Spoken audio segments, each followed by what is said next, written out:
Alright, it is delts that we have today. Delts is one of my favorite muscle groups to work because it's always been a weakness of mine, and funnily enough, the muscle groups that are a major weakness, all except for abs I'd say, are the muscle groups I generally like to train the most. Like for instance, like legs used to be very, very weak on me, so I just love training them. Even though they've turned into more of a strength, I still have that weakness mentality. And I guess, if you're always a fat person and you've lost weight, you still think you're fat, or vice versa. It's very common for bodybuilders to have body dysmorphia. Anyway, so with delts today, starting with rear raises, always starting with rear raises to prioritize the rear delts. And today, God, I felt like a massive pump even after the first working set. Did 4 sets there, actually 5 sets, I did 5 sets. But just crazy pump. It's weird. It's like some days it just turns on and other days not as much. And today is one of those days that's really turned on. So just massive blood flow, massive pump to the area, which feels good because it helps me get a much better mind-muscle connection. With rear delts being such a small muscle group, it's very hard to isolate it sometimes without the involvement of your rhomboids and your traps, your other assisting muscles from the back. So what you'll notice, and what I won't write in the description, make sure that you do look at the description by the way, to make sure that you have the right sets, reps and orders of exercises, is that I'll start off seated, usually with my palms facing behind me, all the weight on the outside of my hands. I loosen the grip on the inside. The reason being, I just find that direct correlation isolates the area that much. Then when I can't do any more there, I'll turn my hands, palms facing each other, and then when I can't do any more there, I'll do the same but standing up, which allows me to use a little bit of assistance, body momentum, to get out a few more repetitions. Now my rear delts always used to be a massive weakness, and this has been the formula that has helped me to grow them.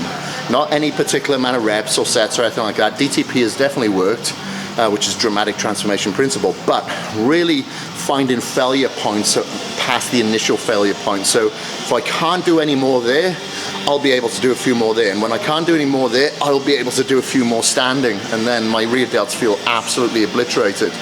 So that's what I did there for 5 sets, and now I'm going to isolate my lateral portion of the deltoid by leaning over and just trying to go very strict with the side raise, and by going unilateral I'm able to focus that much more neuromuscular connection to each deltoid at a time to really bring up that area and get a real good pump. Because I cannot think of a single person in the world who has delts that are overdeveloped where people go, oh, they look stupid. Like if you think of bodybuilders like Kevin Laveroni, Flex Wheeler, Gary Stridham, all people with massive delts, Phil Heath, but it looks great. You can't get delts overdeveloped in my opinion, so that's what I'm always trying to go for. I'll probably never get to anything like that, those dimensions, but I'll get the dimensions that I'm pleased with. So what I'm going to do now is use the straps so I'm not fatiguing too much throughout my forearms and my grip.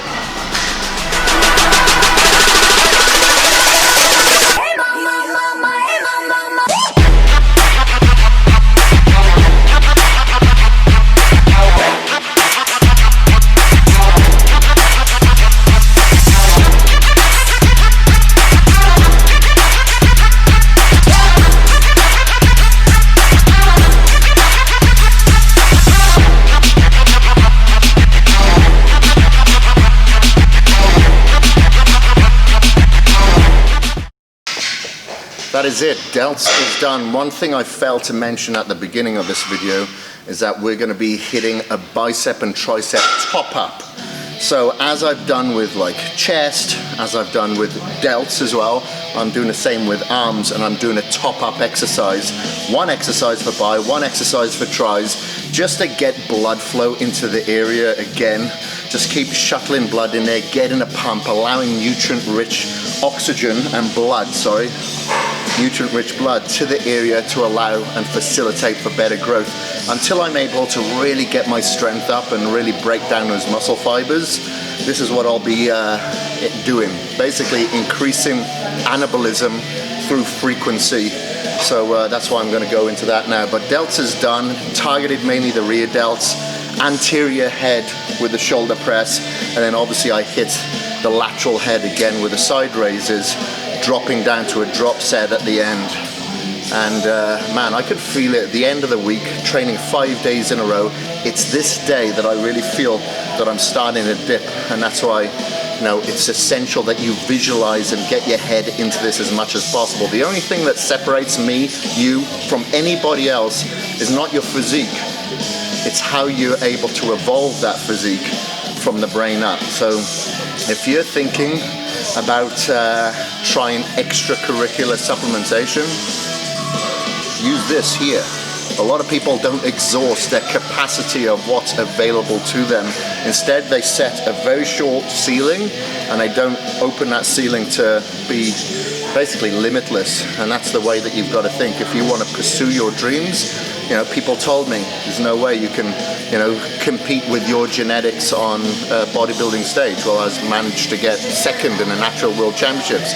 People told me you'll never be able to do an Ironman as a bodybuilder. I did it in 6 months. Same when I did my ultra marathon, you know, they tell me the same thing. But the people that are telling me that are the ones that unfortunately have set very low ceilings for themselves, and they'll never realize their potential. And you've just got to push it, you know. You can't compare yourself to anyone else. You just, you know, you've got to try these things in order for you to better relate, and whether, you know, you can see if it can be done or not. So anyway, enough talking. Let's get into this bicep and tricep movement.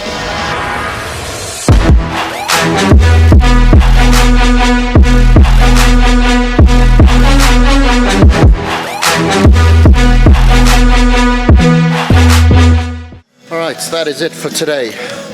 So finished off with the bicep and tricep, doing rope extensions, which I didn't do during the week, and the barbell curl, which I didn't do during the week either, because I did drag curls and obviously the extension with an easy bar.